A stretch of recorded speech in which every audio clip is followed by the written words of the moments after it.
सागरी किनारा मार्ग अर्थात कोस्टल रोडच्या कामाला प्रदूषण नियंत्रण मंडळानं नोटीस बजावली।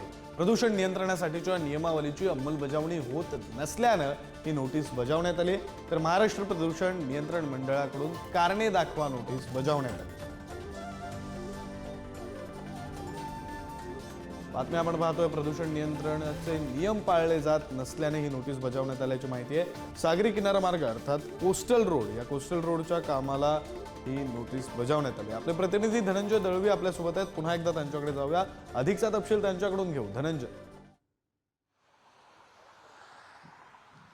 विक्रांत, आपण जर पाहिलं तर सध्या मुंबईतील हवेची आर्द्रता कमी झाली आहे, धुकं आणि प्रदूषण हे दोन्ही पाहायला मिळतं आणि अशातच पालिकेने जी कारवाई सुरू केलेली आहे, नोटीस पाठवायला सुरू केलेल्या आहेत।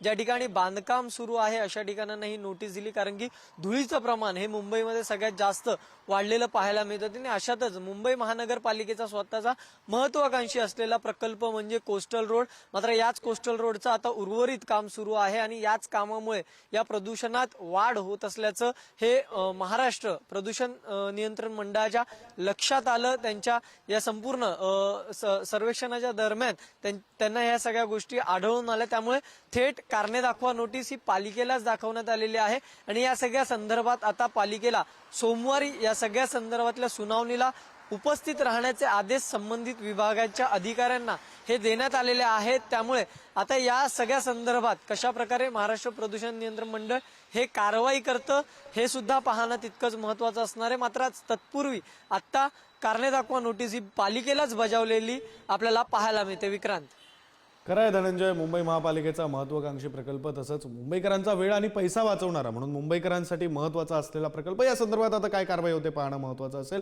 धन्यवाद तुम्ही दिलेल्या तपशिलासाठी।